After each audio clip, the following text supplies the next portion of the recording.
Welcome to 574 Sports. I'm here with Maple Leaf Athlete of the Week, McKinnon Tracy, the junior on the volleyball team. First off, McKinnon, congratulations on this honor. Thank you, Tanner. Thank you. How does it feel, or how did you feel when you found out that you received Maple Leaf Athlete of the Week? I was honestly shocked. We are such a cohesive and strong team this year that I was honestly shocked. I think everybody on our team deserves this award, so I'm honored. Thank you. That's really nice, and you guys have been doing well this season. What did you do going back way before, over the summer, that you did individually to prepare for this season? Yeah, I focus a lot more on personal growth mentally.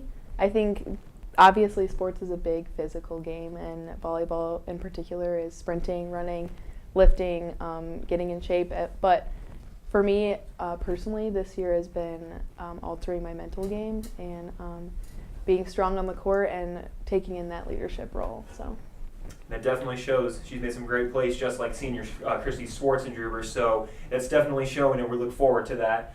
I know record-wise, it doesn't really show how hard you guys actually play, being in as tough of a league as the Crossroads is. But overall, how would you still say the team is doing, aside from the actual record? Yeah, honestly, I have never been on a team this good in my life. And I've played volleyball since I was 8, little club teams, but this is the best team I've ever been on. We're strong as a team emotionally, we're really cohesive, and we play really well together. And honestly, that's all I can ask for in a season and a team. So that's awesome to hear. I know I talked to Allie Rohr way back, and she said that you guys had a team goal. What would you say, knowing that it's this late in the season, you've got 3 games left upcoming, and so what would you say that knowing that it's coming to an end soon is still the goal for the volleyball team this year? Yeah, I know that at the beginning of the season we all decided that our goal was just to be able to say that we left it all on the court. So I think that goal still remains, and we're still doing it out there. We're throwing hands, putting hands up, and throwing balls down, and that's what we're still here to do. So no matter what, win or loss with games, it definitely looks like you guys always still enjoy every single second out on the court. So that's fantastic to hear. Here's a good question for you. So far, what has been your favorite moment of the season, whether it be in a game, not involving a game, certain point, anything you want, favorite moment of the season? Wow, there's so many. There's so many to count. I would say the best part of the season has been just being able to see everybody progress, for one, and to also, it's a great feeling to be out on the court, and when somebody goes up to get a block, whether it's Darian, Sydney Cruz, I love those girls, and we always have a connection. We turn around, we look each other in the eye, and we just point at each other like, you go, girl. And that's probably the best part of the season, is watching people do well and just loving the game. So, and again, it really shows everyone can see that on the court. Knowing that next year will be your last year here at Goshen for volleyball, what are you most looking forward to for the rest of this season, and then next season, knowing that you're only one more year away from being done with college? Well, being that we have a lot of freshmen this year, I'm really excited to see how they develop. I'm excited to be taking a leadership role next year alongside my other juniors, and it's going to be fun. It's going to be a good time, and watching those freshmen grow is going to be great. And whether we make it through or not this year, we're still going to throw down next year. So. That is fantastic. Do you have any final thoughts, comments, inspirational quotes of any sort that you would like to say before we take off? Yeah, well, a quote that I always tell myself and I like to tell the team is, if you do what you've always done, you get what you've always gotten. So going into postseason here and eventually into next year, I just want to keep that as a team goal there. So that's a great quote. McKinnon, thank you so much Thank again you. for your time Thanks, down Tanner. here, and congratulations. Thanks again. We'll be right back here on 574 Sports.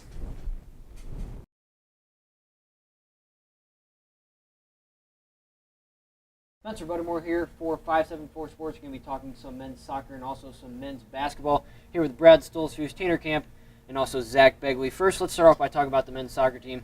All three of you gentlemen have been able to cover quite a few games here for the team. The team sits right now at 11-4-2 overall, 4-2-2 in the conference, and they're coming off a pretty tough loss over a couple days ago to the Indiana Wesleyan Wildcats, which was on the road by a score of 2-0. Guys, what can you tell us about that game?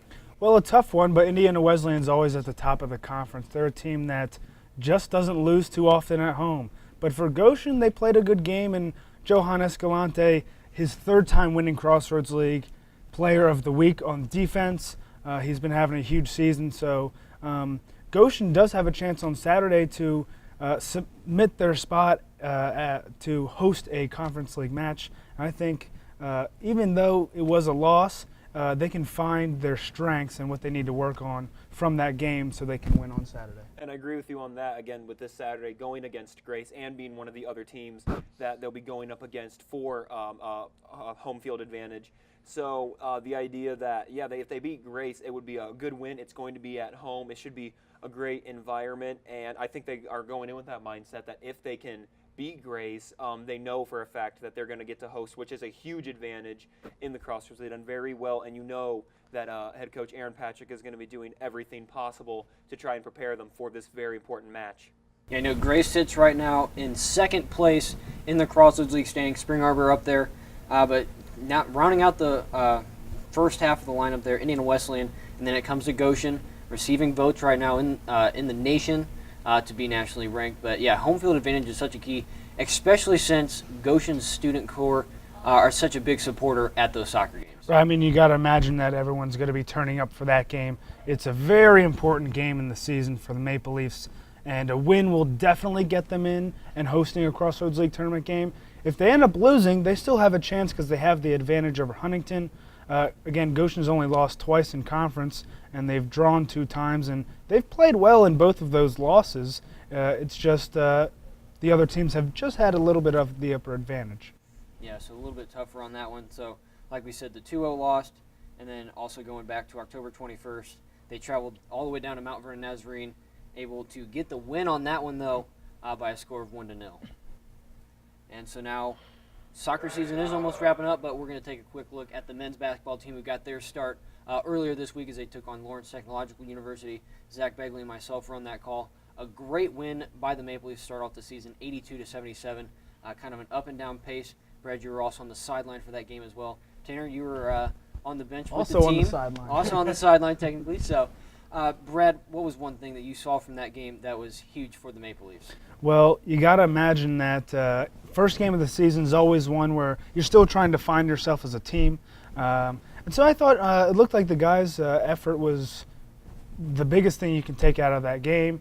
It's just unfortunate that... So now taking a look at the men's basketball team, they picked up their first win of the season in the season opener, 82-77 over Lawrence Technological University. Did a good job. The effort was there. And what else can we take away from that game, guys? Yeah, well, again, they're still trying to find themselves as a team from what I saw. And it's still good to have types of players that are still encouraging each other. And I think this team, once they get closely knit as the season goes on, the success will come with it. And again, speaking for being a part of the men's basketball team, we've had a big emphasis so far this season of defense because that's what it's going to ultimately help us win games. Our offense is going to come from our defense. So I know that was a big point of emphasis. We did a great job. There were obviously a few hiccups, but that comes with the first game of the season. You're trying to learn from that, and that just is what is going to come. Again, a great first win for John Trope in the Trope era, as it has been declared as. So a great start for him. And I know he's gonna really help push us for these upcoming games, as some of them are not going to be as easy, and we know that. Crossroads, especially once we get to conference, that's not going to be easy. Everyone knows that there are some tough teams in Bethel and IWU, so I know his focus is going to be challenge us with a few non-conference teams, and then once we get to Crossroads, it's going to be we're going to be prepared for that, and again, we're going to do our best to practice really hard and try to really make a big jump this season. Well, I mean, obviously looking at the first game of the year, as everyone else has been talking about, I mean, it was a good first win. They gave up too many efficient shots. The other team shot about 50%, which is not what you're looking for on the defensive side of the ball, as Trofe pointed out in the interview you had with him. But I think I think the defense will come as the season goes along. Sometimes early in the year you don't play as good as defense, but the offense is really good. Obviously, Christian Greider had 32 points on the night, only outpaced by Lawrence Tech player Devontae Miles with 34. But I mean, it's still good to see a player come out and have a 30-point game. He also led the team in rebounds with 8, so that was he had a very good game.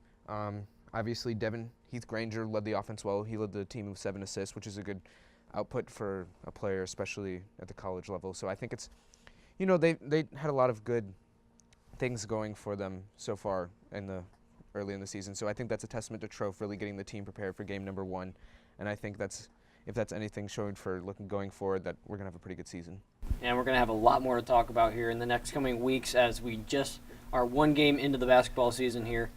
So the next basketball game for the men's team is going to be coming up here. They're going to be taking on Calumet College of St. Joseph's. That's going to be played in University Park, Illinois for the Jaguar Tip-Off Classic. So it'll be a 6:30 start local time, but it'll be 6:30 our time, and then 5:30 p.m. local time.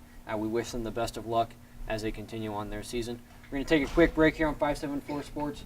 My name's Spencer Buttermore.